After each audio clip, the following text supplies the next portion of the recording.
I think the general shift into the internet is a really strong one because it's not just happening with Hollywood. I think it's also happening with brands, and people don't connect with like highly polished people so much anymore. Yeah. That's why brands are moving into UGC content. Yeah. Now, this is the brands. This looks like the brands trying to use real people to sell products, but most of them don't know how to do it properly. And Sasha, your entire thing is rehumanizing social media. But brands still struggle with this. They want authenticity, but they're still making influencer ads feel forced. Why do you think brands keep messing this up? I think brands really struggle to let go of their brand guidelines. And there's this fear that there could be reputational damage from influencers saying the wrong thing. But the most incredible brand creator collaborations I've seen are ones where it feels really authentic to that creator. So at Real Humans, one thing we insist on is we never provide scripts to our creators, because you can spot a scripted piece of content from a mile away. Like, everyone knows that's a scripted piece of content, and there's something really inauthentic about that. The most genuine pieces of UGC are the ones where a creator has been given free reign to talk about their true experience with a product or service. And when you consume a piece of content like that, it feels like you're getting a recommendation from a friend. Rather than like, this is an ad brought to you by... Totally, yeah. And I think that's probably what influencer collaborations used to feel like. But this was back when... most influencers had gotten to their position accidentally. Like, for a long time, the people who had the most followers never set out to get them in the first place. But these days, we know, like, that is a career in its own right. Being an influencer, it's hard work, and a lot of people put many hours and a lot of years into building up a good following. So we also know that a lot of the sponsored content they put out, they're receiving big dollars back from it. And we also know that a lot of these influencers don't live a quote unquote regular life anymore.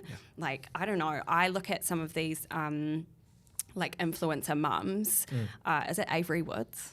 Yes. You're probably not following influencer mums. I've heard of her. Yeah. And whilst I love her content and I follow it for entertainment, I don't follow it for recommendations because, truth be told, I know she's receiving thousands or more dollars for every product she recommends to me.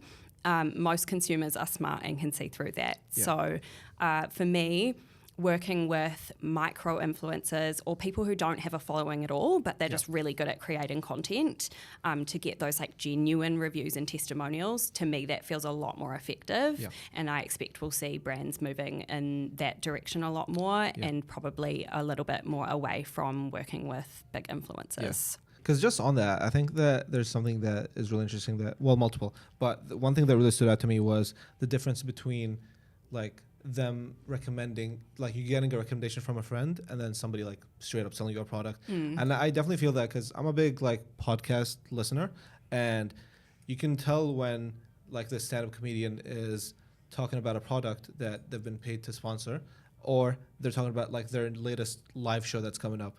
The tone is so much different, and 100%. you can always tell the sponsor is scripted. And I just really want to touch on the micro-influencer thing you mentioned. So there's the argument that why would I work with a micro-influencer when I could hire somebody that is known by millions of people? What is your argument to that? So there are two KPIs you could be looking at when you're working with a creator. The first one is reach. If you're trying to reach a new audience, you are probably more likely to want to work with an influencer who has an established following, because you're going to reach their audience. If you work with a micro-influencer or a UGC creator, you'd be doing so to develop content, and you'd want that content to be really engaging so that the algorithm reaches that content out to new people, or so that you can run that content as really effective paid ads. I think there's two very different reasons why you'd work with influencers versus creators. I don't think that one is better than the other, but I think there are reasons to choose one or the other. Yeah. And I think that, like, based on that, so is there a specific example that of a brand that does UGC really well that you're like, that would be the dream scenario? Totally. Have you heard of Loop earplugs? No. Tell me Yeah, about it. have a look at Loop earplugs. They basically developed these earplugs that help to filter out loud noise but don't drown out noise completely. For like festivals and stuff? So there's a few different like profiles of customer that they're targeting, but the three sort of key targets are the young professional group who are really concerned about having good focus and being able to concentrate on their work. Then there's festival goers who want to attend gigs and not have damage to their hearing. I know how much you love a gig. Yeah, no, Adele, absolutely. So Yeah. I feel R&B like guys. maybe you're in the market for some Yeah, Loop earplugs. I might be.